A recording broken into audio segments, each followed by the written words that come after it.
무형교회에서 유형교회로 오늘의 묵상입니다. 오늘은 고린도전서 4장 6절에서 13절 말씀까지 묵상하겠습니다. 성경 말씀을 듣겠습니다. 형제들아, 내가 너희를 위하여 이 일에 나와 아볼로를 들어서 본을 보였으니 이는 너희로 하여금 기록된 말씀 밖으로 넘어가지 말라 한 것을 우리에게서 배워 서로 대적하여 교만한 마음을 가지지 말게 하려 함이라. 누가 너를 남달리 구별하였느냐? 내게 있는 것 중에 받지 아니한 것이 무엇이냐? 내가 받았은즉 어찌하여 받지 아니한 것 같이 자랑하느냐? 너희가 이미 배부르며 이미 풍성하며 우리 없이도 왕이 되었도다. 우리가 너희와 함께 왕 노릇하기 위하여 참으로 너희가 왕이 되기를 원하노라. 내가 생각하건대 하나님이 사도인 우리를 죽이기로 작정된 자같이 끄트머리에 두셨음에 우리는 세계 곧 천사와 사람에게 구경거리가 되었노라. 우리는 그리스도 때문에 어리석으나 너희는 그리스도 안에서 지혜롭고 우리는 약하나 너희는 강하고 너희는 존귀하나 우리는 비천하여 바로 이 시각까지 우리가 줄이고 목마르며 헐벗고 매맞으며 정처가 없고 또 수고하여 친히 손으로 일을 하며 모욕을 당한즉 축복하고 박해를 받은즉 참고 비방을 받은즉 권면하니 우리가 지금까지 세상의 더러운 것과 만물의 찌꺼기같이 되었도다. 저는 바쁘게 사는 사람들을 보면서 이들은 인생의 매뉴얼을 알고 살아가나? 라는 질문을 하게 됩니다. 사람은 인생을 어떻게 살아가야 하는지를 다 알고 사는 것처럼 보입니다. 왜냐하면 사람들한테 무언가 물어보면 인생에 대해 너무나 자신 있게 대답을 합니다. 어떻게 살아갈 것이고 어떻게 이룰 것인지를 자신 있게 말합니다. 어떤 부모에게 자식 교육을 물어보면 너무나 확신 있게 자녀 교육에 대해 말을 합니다. 대부분 부모의 자녀 교육 가치관은 자녀들을 열심히 공부시키는 것이 다입니다. 학원을 보내고 과외를 시키고 쉬는 날 없이 열심히 공부시키면 좋은 대학교에 간다고 자신 있게 대답을 합니다. 그러나 정작 부모들은 자녀들처럼 열심히 공부해 본 경험이 별로 없고 좋은 대학을 나온 부모도 별로 없습니다. 부모가 좋은 대학을 가보지 못했기 때문에 그 꿈을 자녀들에게 이루려고 합니다. 그래서 자녀들을 공부라는 고문을 시키면서 자녀들의 인생을 망가뜨립니다. 오히려 열심히 공부해서 좋은 대학교에 가본 부모는 공부가 전부가 아님을 알기 때문에 오히려 자녀들의 특기를 더 찾아주려고 합니다. 사업하려고 하는 사람들도 인생을 물어보면 마치 당장 사업을 하면 떼돈을 벌 것처럼 말을 합니다. 그러나 현실은 호락호락하지 않습니다. 막상 사업을 시작하면 흑자보다는 적자가 먼저 사업가들에게 마중을 나올 것입니다. 우리는 신앙생활이든 사회생활이든 어떻게 해야 할까요? 너무나 당연한 답일 수 있지만 말씀 안에서 살아가야 합니다. 6절을 보면 이는 너희로 하여금 기록된 말씀 밖으로 넘어가지 말라 한 것을 우리에게서 배워 서로 대적하여 교만한 마음을 가지지 말게 하려 함이라 라고 말씀합니다. 우리 인간의 인생은 말씀 밖으로 넘어가서는 안 됩니다. 즉 인생의 매뉴얼은 오직 말씀입니다. 말씀대로만 살아도 우리는 정직하고 성실한 사람이 됩니다. 말씀대로만 살아도 우리는 믿음의 가정, 건강한 가정을 이루며 삽니다. 말씀대로만 살아도 우리는 학교와 직장과 사업장을 세울 수 있습니다. 말씀대로만 살아도 우리의 성품은 많은 사람들이 좋아해주는 어른이 됩니다. 성도들의 삶 속에 문제가 생기고 어려움이 풀리지 않는 것은 그의 인생이 말씀 안에 있지 못하고 말씀 밖에 있는 생각이나 판단이나 가치관이 있기 때문입니다. 여러분도 한번 생각해 보십시오. 작은 일이 생길 때 굳이 이런 걸 기도하고 해? 이건 기본 상식이니까 그냥 내가 판단하고 결정하면 되지 라고 생각하고 결정한 일이 있으셨습니까? 또는 뭐 이런 것까지 목사님께 말씀드리고 기도 부탁을 해. 내가 애도 아니고 그리고 목사님이 사올 뭘 알아 라고 생각하고 결정한 일이 있으십니까?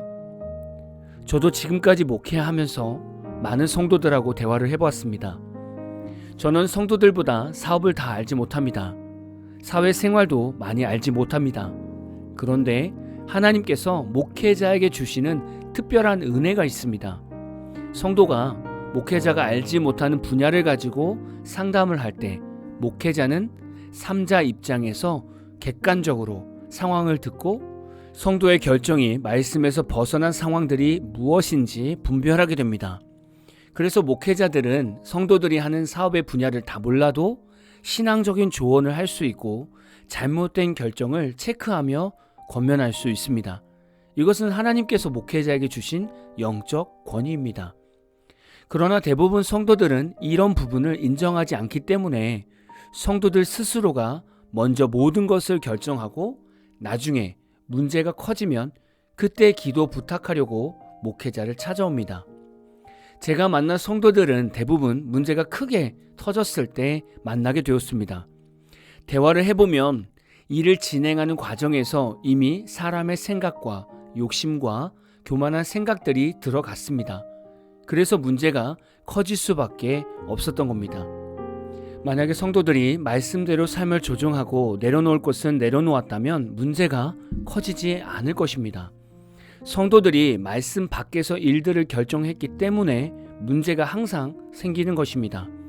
고린도 교회 성도들은 바울이 말씀 밖으로 넘어가지 말라고 했는데 이들은 말씀 밖으로, 즉 예수 그리스도를 벗어나서 바울파, 아볼로파, 베드로파를 만들었습니다. 그리고 서로 자신의 입맛에 맞는 신앙생활을 하려는 교만함에 빠지게 되었습니다. 사실 고린도 교회 성도들의 모습을 보면 지금 우리 기독교인들의 모습과 별반 차이가 없습니다. 교회를 다니지만 동성애를 찬성하는 차별금지법을 동의하는 기독교인들이 있습니다.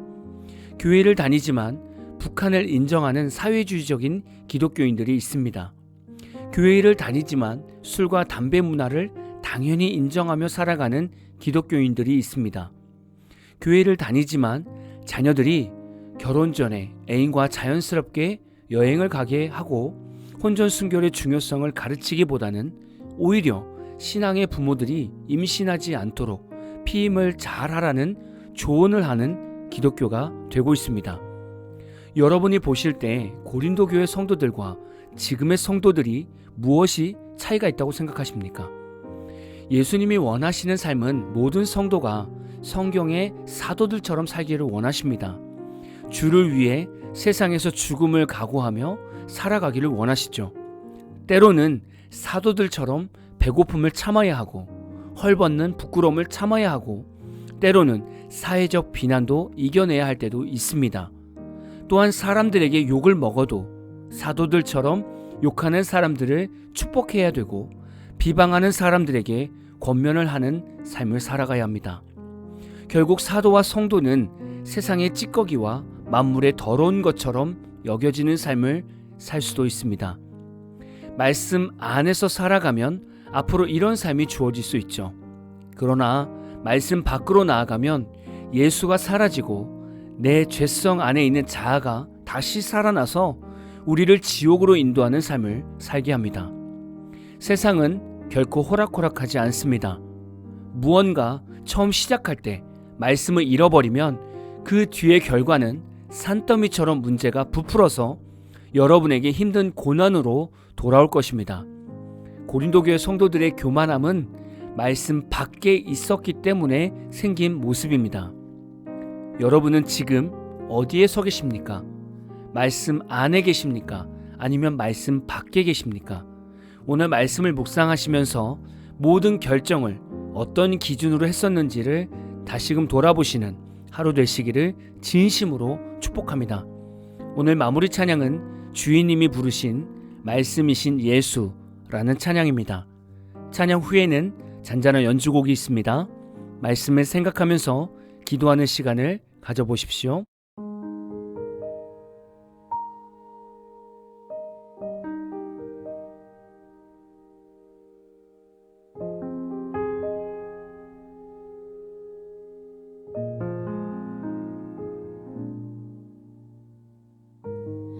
말씀이신 예수 진실하신 초대 사랑으로 그 진리로 주께 와서 듣고 주님께 배우라 몸으로 보이신 예수께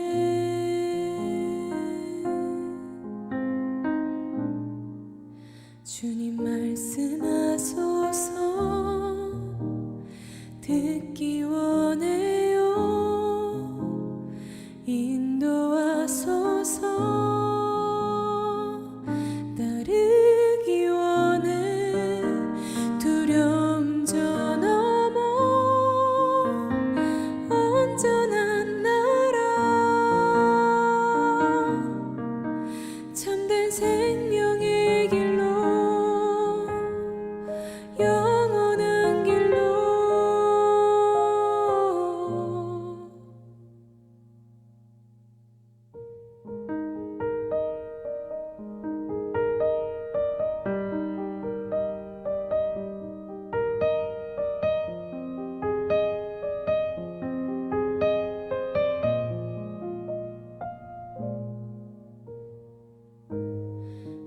말씀이신 예수 진실하신 초대 사랑으로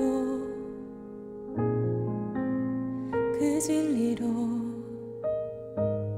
주께 와서 듣고 주님께 배우라 몸으로 보이신 예수께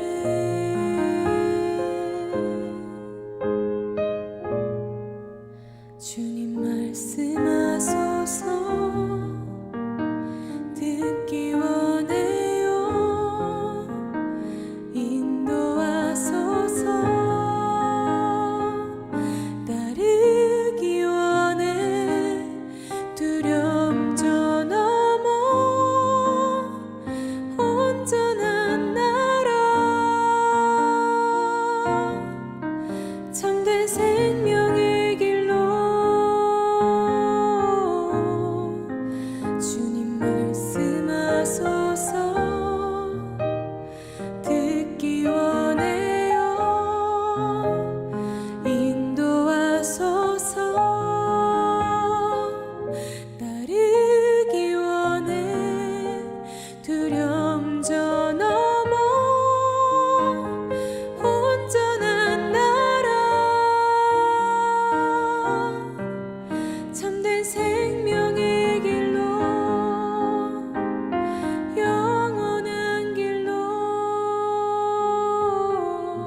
음.